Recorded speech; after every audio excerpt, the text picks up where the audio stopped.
organize your inventory with bundles. This surprise announcement was just a couple of weeks ago when they told us to keep an eye out for bundles coming to Bedrock betas and previews on Minecraft.net. And so what do you think they finally added in the new preview and beta this week? Because if you guessed the bundle, you'd be wrong, actually. We have news regarding the PlayStation 4, news for a new input method you probably never wanted to play Minecraft with, but now can, as well as a brand new cape. And this is the best looking cape, honestly, but if you want it, you're going to have to work for it. And if you want to know how, as well as what was in this week's minor update and preview, as well as why SpongeBob and Add-on are in the news together this week, let's go through this, because hello, I'm ABXToyCat, and welcome back to another Minecraft update news video. And we've got 4 huge pieces of news to share today, and let's start with the first one, which has to be the new beta and preview, because what went wrong here, we were expecting bundles, and what we got instead was this fisherman with a boat on a lead. This seems odd, but it ties into one of the 2 halves of what they've done with this preview. Half of it is around features and bug fixes for things that you never even really realized were broken in the first place, and the other half is technical updates, so they've made the editor mode just a little bit better. They've also changed some entity components, and they've also removed an experimental toggle holiday creator features. This means that any content using those experimental features may no longer function correctly. This is something they are doing so they can roll those features into the base game in a slightly different way, but it is something to keep in mind. When there are experimental features, those toggles might go away at some point and you might not be able to use them, which is a big part of why marketplace content presumably cannot, because otherwise it would break when an update like this came out. Speaking of an update like this, like I mentioned, a lot of bug fixes for things you probably didn't know were broken, like Block 0 now has a block sound defined. I didn't realize it was meant to. They fixed an issue where the previously used text field was carried over to signs on Xbox. It's so annoying and you forget about it every time, but when you see that it's fixed, I know I'm excited. I know one of my editors is excited, but also, just as another cool one right here, they fixed a flickering item issue when moving a stack to a non-empty stack. This happens all the time in my Let's Play world, and thank God they fixed it. But the biggest one of all is they fixed an issue where the Apple Pencil was not recognized as a valid input method. That's right, if you want to use an Apple Pencil to play Minecraft, they finally fixed it so that you can, and I have to say, you know, that is a pretty fun one, if nothing else. So that is this week's preview. It is bug fixes, it is changes to the technical side of the game, with all sorts of minor changes here or there. There's 3 other bug fixes I didn't mention, but it's mostly small things, and that's kind of confusing because we were keeping our eyes out for a bigger update here. You know, we assumed this would be a drop, but maybe that's not the case. Speaking of not the case, the second thing I want to talk about today is 1.21.3, which did come out this week, and I figured to do this we could go a little bit fun, and we'll try to do this in 20 words or less. Let's go. So, new update is only for PS4 and has the shortest changelog I've ever seen.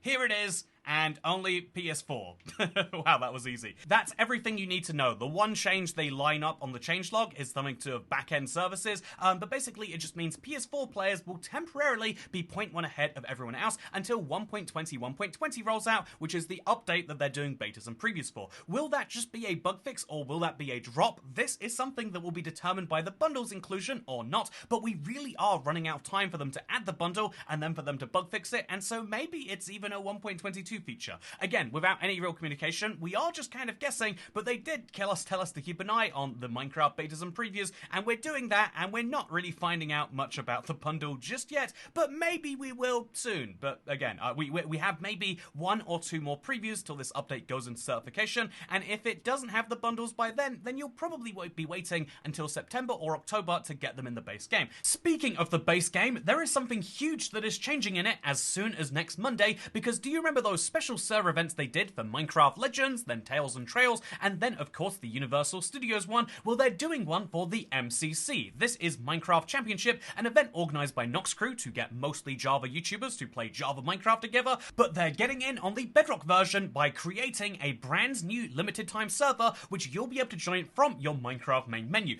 This will have a festive village which will have everything you need for MCC inspired mini games with rewards, hidden challenges, shops and collectibles, and then by completing activities, you'll earn character creator items, including the exclusive official MC Championship cape. This is an incredible looking thing which comes with a bit of a challenge that Minecraft has described, but first things first, when can you actually do this? Like I mentioned, it is next Monday, July 22nd, that this will be available. It will be 10 AM PST and 7 PM CET, that's European time, most of European countries, so that's 6 PM in the UK that will officially become available, and so I guess that means we're streaming next Monday Monday at 6, and then for the next 2 weeks, it's actually 13 days, all the way through to 3 p.m. PST, or indeed 11 p.m. in the UK. That is when you'll be able to go in and get all of these character creator icons and this cape. So what are the mini games? Well, the 4 are described as Ace Race, where you traverse a short obstacle course and leverage speed jumps, boost pads, and elytra sections. Ignore that I mixed up those last 2 words. Grid Runners is a variety challenge course where you must complete each task within a set amount of time. Then there is Sands of Time, a dungeon delving PvE minigame filled with every adventurer's favorite things: obstacles, traps, monsters, and of course treasure.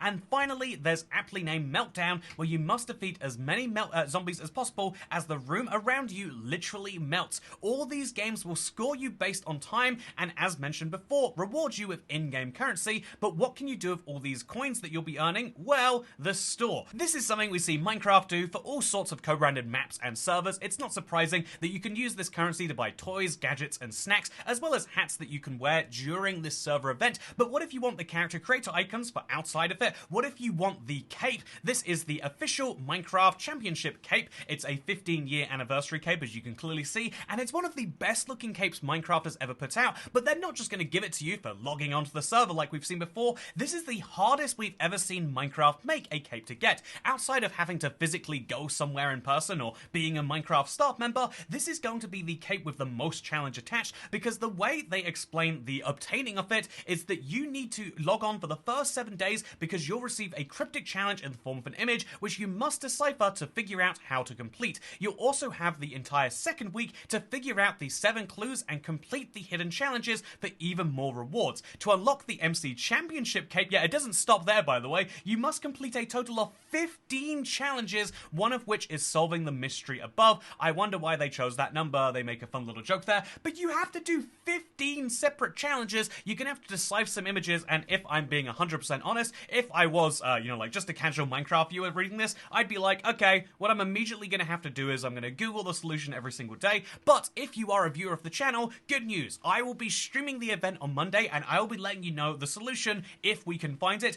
I know that so many of you want to get your hands on this cape. It is the best one that Minecraft has made in a very long time, and I would love to have it. I think there is something to be said about the fact that Minecraft are creating their 4th cape in the space of a month, and also there's something interesting to be said about the fact that it's Bedrock only, and clearly they're doing something new with capes over there.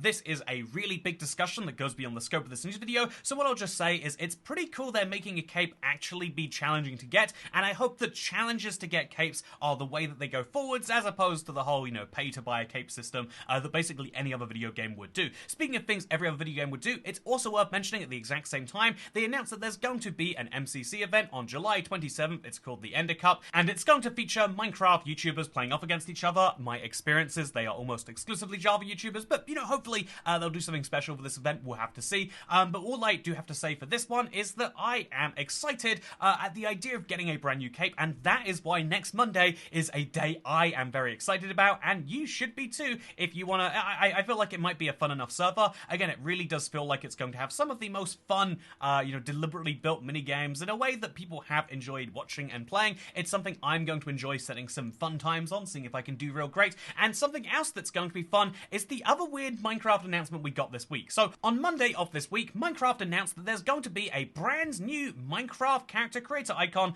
and it's SpongeBob related. As you can see, you put a rainbow of your head. It's very lovely and fun. But what's really interesting is this was just there to promote the brand new SpongeBob add-on that's coming to the Minecraft Marketplace on August 20th. That's right, they're going to be making a SpongeBob add-on? What does that even mean? I've got so many questions, but they say that you're going to be adding all of the Bikini Bottom residents to your world. You'll go on wild adventures together, and you're going to have to do challenges. I think this is really, really bizarre to take something that really clearly would have been a map a year ago and turn it into an add-on, but I have to say, I think this will be the second co-branded add-on as opposed to World or Mashup Pack, and I have some extreme excitement about that. I also am excited about any other co-branded worlds and whatnot coming in the near future, but it does look as as though Minecraft Summer is going to be a really big one. Not for updates. The update team is, enjoying their holidays and whatever else is going on there. There's not going to be Java snapshots for a while, and it looks like the bundle is a little delayed, but at least things are going well on the marketing side of the game, which sounds like sarcasm. And, a part of that does say, like, well, yeah, the things where they have a profit incentive and a partnership with some other company, it's all going live, but anything that is less directly profitable, that all gets to take a break. There's something interesting to be said in that, but I'm not going to bother with it today, because something that you should know today is that the Long Boy has officially come back. Years ago, we did a limited run of this guy right here, and so many people loved him and were sad that they weren't able to get it after the end date. If you don't know, there are just 12 more days where the Long Boy 2.0 will be on sale. This is a very limited time run, because after all the orders come in, they are all crafted specifically to order. This is one of the most delightful things I own. You can hug it if you want to, you can use it as a pillow if you want to. I've heard of people using it as pillows for years and it's still doing just great. It has all these cute little details. It is deliberately made specifically to your order, and you can get it for just $29.99. You have literally 12 days to do so. Please go to the link down below, get yourself a Long Boy while you can, because this is a second edition one, so it comes with a holographic sticker and a special little badge right here to let you know that you're part of a unique event. They have never resold a product like this before, but you can be part of the first one. I will probably be simping for the Long Boy on my stream today, where I'll be playing in the Let's Play, and also I'll be streaming on Monday. And again, my goal here is that for the sort of person that I am, the sort of person who really wants this cape but doesn't necessarily know how, on this channel you will learn exactly how to get it. And so starting Monday, we're going to go and decipher that together. I'm looking forward to it, and I look forward to seeing you 6 p.m. UK time. Google what that is in your time zone, where we'll be going into the MCC Championship, or is the second C Championship? The MC Championship. No, it's MCC Championship for sure. The MCCCCCC is what will be happening on Monday. See you there. Goodbye.